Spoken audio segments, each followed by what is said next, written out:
What's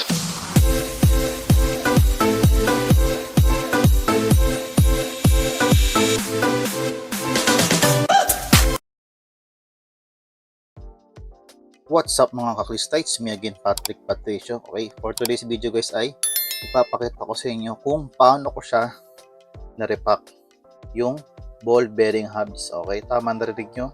Ni-repack. Ibig sabihin, na-repack ko na siya. Okay, so ipapakita ko lang sa inyo kung paano ko siya ginawa. Okay, kasi kaya ko siya na-repack nang hindi ko na video gawa nung kasi pinost ko na to sa Facebook Marketplace itong wheel set, although rim na lang siya, rim set na lang kasi nabenta na yung gulong. Nung kasi may katigasan tong dito, yung ehe niya matigas, ayaw umikot. So yung sabi ko dun sa prospect buyer na medyo may katigasan nga to na kailangan i-repack yung bearing niya sa loob. Okay, so may kita nyo yan dyan sa combo namin dyan. Ni-screenshot ko naman yan dito sa gilid. Nakikita nyo naman yan dyan. So, nung yung sinabi ko yun, hindi niya nasinin yung chat ko na yun. So, meaning to say, so syempre, bilang isang syempre, gusto mo, ikakabit mo na lang. Wala nang hassle na ipapaano mo pa sa labas, ipaparepa ko pa sa labas. Di ba? So, yun ang nangyari. So, yun ang naisip ko. So, after 2 days na, yun nga, narepack ko na siya nung araw na yon. Kasi ito yung pangalawang araw. So, yun, hindi na siya na sinabi ko na narepack ko na siya na okay na at good, smooth na yung pag-ikot niya ulit, smooth na. So, sa madaling sabi, hindi na niya kinuha. Kaya, ngayon, ipapakita ko sa inyo kung paano ko siya narepack. Kaya hindi ko siya na-videoan kasi mabilis ang repack na lang yun para may send ko kagad sa kanya dun sa prospect buyer. So anyway, so ipapakita ko sa inyo ulit kung paano ko siya na-repack. Okay? So syempre tanggalin muna natin itong mga to. Yan, pati sa kabila. Tsaka yung sumasama yung ehe. Tsaka yung yung disc rotor. Rotor disc yan. So importante yan. Tanggalin nyo yan. Para sa akin kasi grasa ang labanan dito di ba? Lilinisin mo yung loob niyan nasa loob ang grasa niyan So syempre much better na tanggalin mo na lang yung itong rotor disc mo. Okay, so tatanggalin ko muna. Alright, ayan, at nakita mo niya na mga kaklista, tinanggal ko na yung rotor disc. Okay, so ngayon sunod is tatanggalin naman natin tong pinakakags niya o yung cassette na thread type. So yung gagamitin dito is yung usual na pinapangtanggal din dun sa cassette type na mga bearing. Tuloy yung cogs, yung cassette type na cogs, yun din yung usual na pinapangtanggal dito. Yung mga ganitong thread type lang hindi naman lahat yan pare-pareho Correct me if I'm wrong na lang. Okay, so ito siya. Yan, so bumili na ako ng bago. Okay. So ito yung brand niya. Tupre. Yun. So ganoon din, ilalagay mo lang dito. Yan. So ang kagandahan lang dito, hindi mo na kailangan ng pangpigil dito. Hindi tulad nung yung seal bearing na hubs. Okay? So kailangan mo pang pigilan ng chain width. Ito hindi na. Ito yung usual na luwag lang, counterclockwise. So pigilan nyo lang. So, anong nangyari pala sa akin dito, nung hindi pa siya, lumuwag na. Yan. Counterclockwise lang. So, yung nangyari pala sa akin dito is, hindi ko agad natanggal to, basta-basta. Kasi nga, natenga siya, sobrang tigas. Sobrang tuyong-tuyo yung dito. So, ang ginawa ko is, binabaran ko ng matagal na WD-4D. Almost ilang din yun. Almost 2 days din. Yung, di ba nung sinabi ko na i-repack ko siya, yun, after 2 days. Yung 2 days na yun, in between every 4 hours, binababaran ko siya ng WD-40. So, nakaganyan lang siya. Nakalagay lang sa isang lugar, tapos i-sprayan ko siya dito para lumuwag yung mag-penetrate dun yung oil dun sa WD-40, yung sa loob niya. So yun, so nagawa ko naman siya in 2 days. Diretso lang siya. So every 4 hours spray, every 4 hours spray nung WD-40. So yan. So ito kasi is na-rep ako na kaya madali na lang. Yan. So pag tinanggal natin to, makita nyo dito is bago na talaga yung grasa niya. Okay.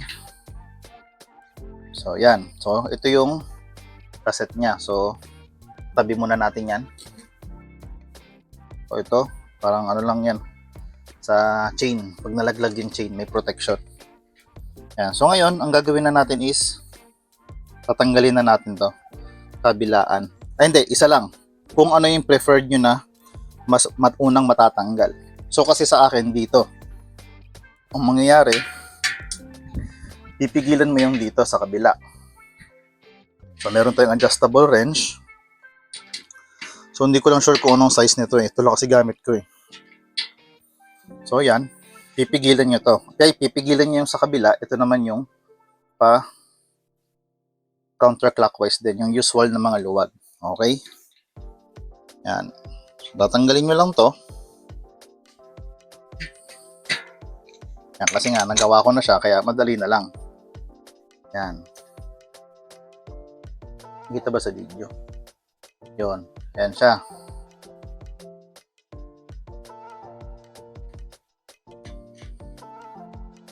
Yan, natanggal na to. Tapos merong spacer. Tapos meron pang isa dito. Ito yung nag-aano dun sa bearing. Itong cap na to. Okay, so naka-thread din yan. Yan. So pag sobrang higpit, medyo may garalgal yung pag pinaikot mo siya ng frill, may garalgal yung bearing tsaka yung bakal. Medyo ano siya, lumalaban. Kaya ang ganit, mararamdaman nyo naman yun. Yun yung nangyari dito. So sobrang tagal na ng stock, hindi na umikot. Okay, so ngayon tatanggalin na rin natin to.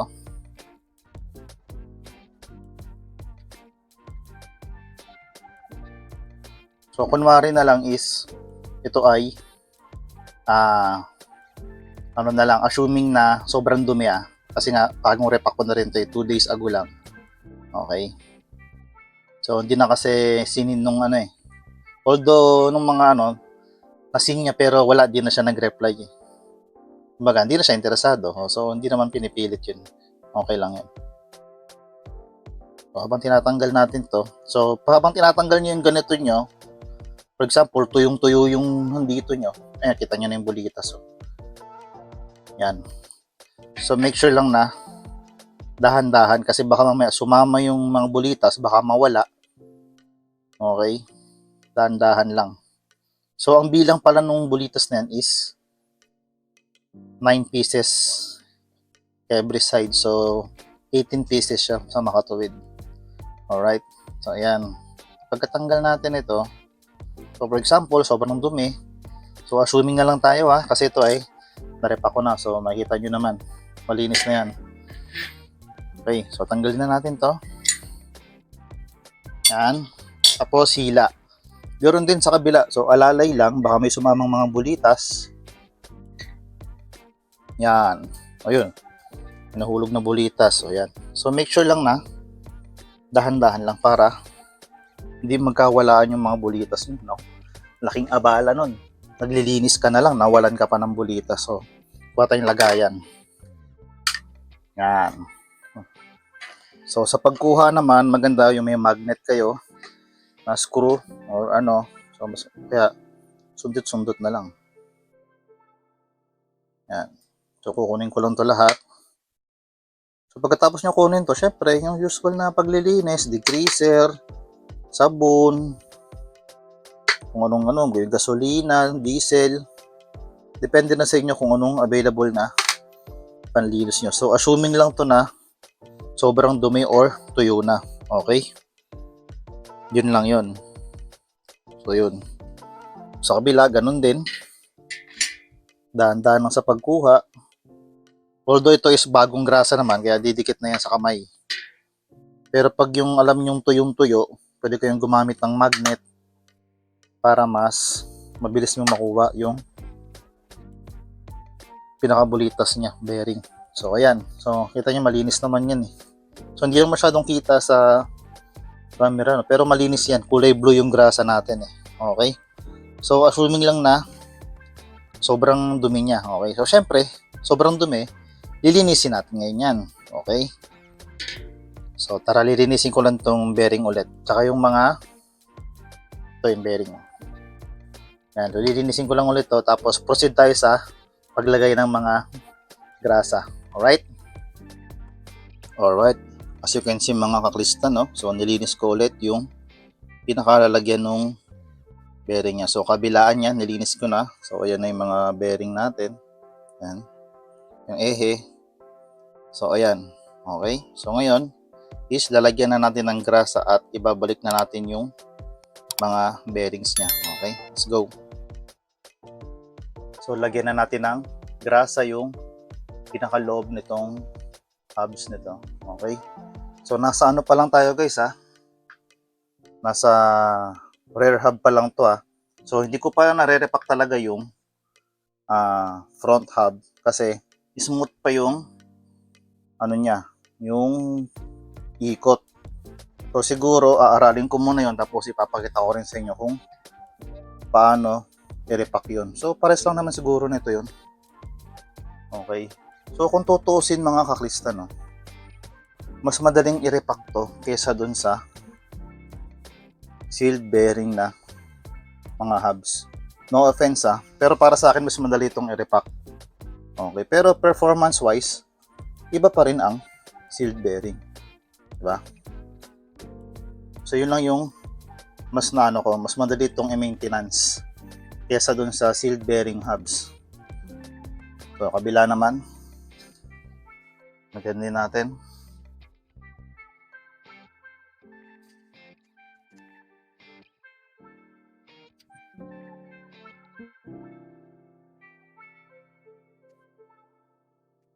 So after nung pagkalagay is pwede nyo lang ilagay yung mga bearing. Okay, so 9 pieces bawat side. So dahan-dahan lang para hindi mahulog. So one at a time. So didikit na naman yan sa grasa eh. Yung nilagay yung grasa, didikit na yan. Yan.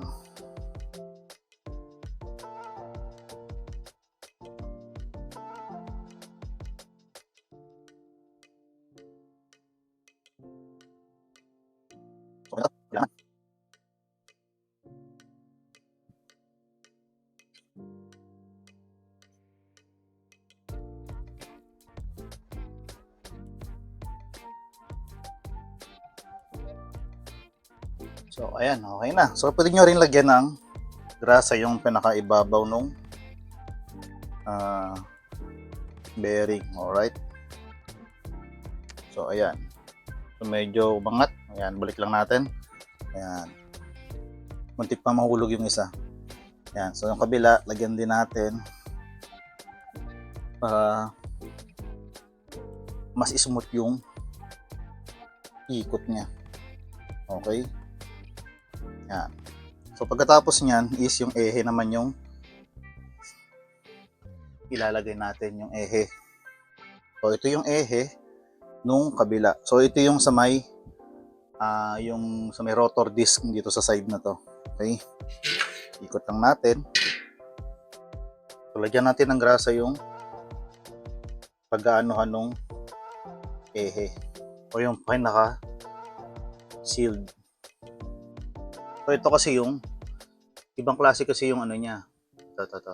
Yan. So itong parang kanal na yan, diyan din tatama yung pinaka bearings niya. Okay, kaya maganda lagyan din natin ng grasa. Okay? Let's go. Lagyan natin ng grasa para mas smooth yung paglagay natin. Okay? So ngayon is ipapasok na natin dito sa kabila tayo. Dahan-dahan lang. Okay.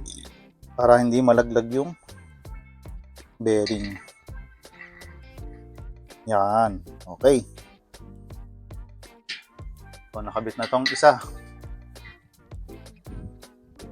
Diba? Tapos yung ito din. Yan. So, lalagyan natin ng Grasa yan, o panibagong grasa. Ang daming buhok ah. Likabok. So iwasan nyo yung mga ganyan kasi kakapit yan sa grasa. Tanggalin nyo yan. So lagyan din natin ang grasa to. So tulad nga na sinabi ko is kakaripak ko lang nito kaya medyo madalian na ako sa pag mga tanggal-tanggal. So kung hindi nyo kagad matanggal na sobrang tigas, lagyan nyo lang ng WD-40. So ayan, lalagay na naman natin dito. So hindi pwede mauna yung isa, ito dapat ang mauna. Ganoon din sa kabila kung ano yung natanggal nyo. Ito kasi yung sa may mga drive side to eh. Okay? So, lalagay na lang muna natin to.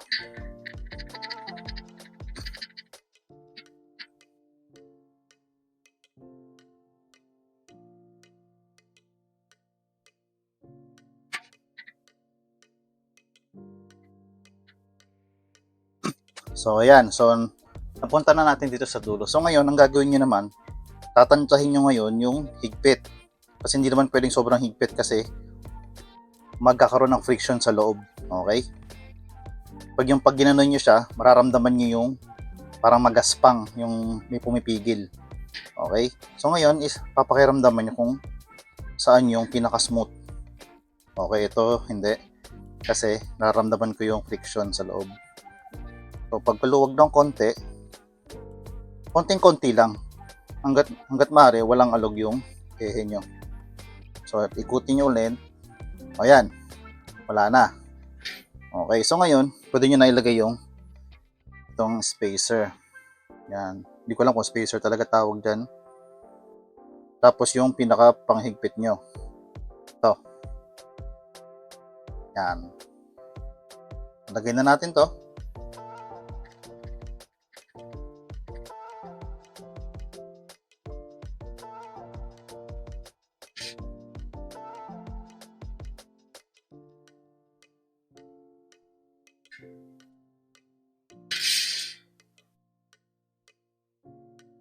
So yun, so nakuha ko na yung gusto kong iikot, yung walang naramdaman na friction sa loob o yung mga bearings niya. Okay, so ngayon, ito na yung time na para higpitan siya. Okay, so hindi naman pwedeng sobrang higpit yung dito kasi yung gawa nga nung sa ball bearing. Okay, so higpitan na natin yung usual na higpit.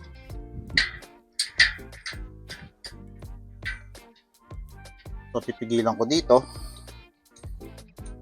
Ito yung higpitan natin clockwise.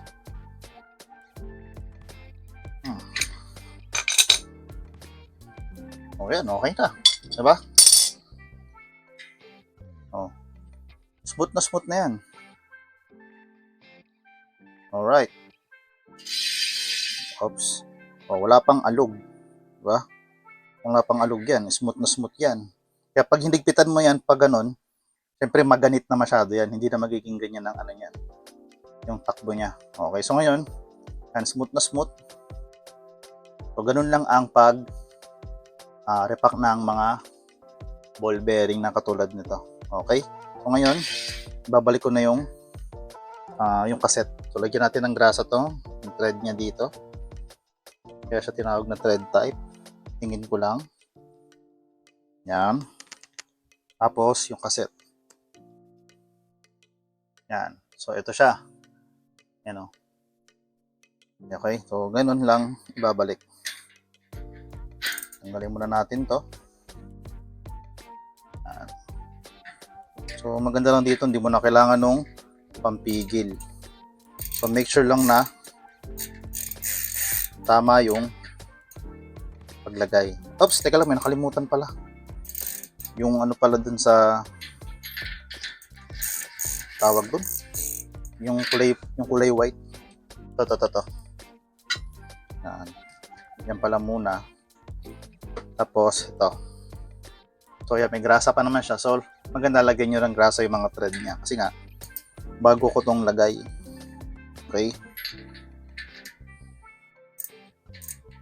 Yan.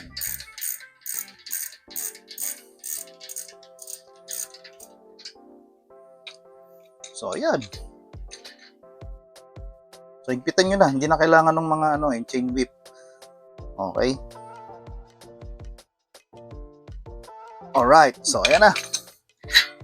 At tatapos na yung pag-re-repack ng ball bearing or thread type na ganitong hubs. Okay, so nasa likod pa lang to yung rear pa lang to. So hindi pa natin magagawa yung front hub. So aaralin ko muna.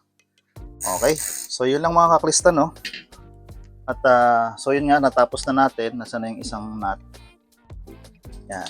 So pag ilalagay nyo na sa bike, syempre ito yung pinaka lock niya. Kasi nga, hindi naman siya quick release or through axle. Okay, so naka-thread type pa siya. So ayan lang.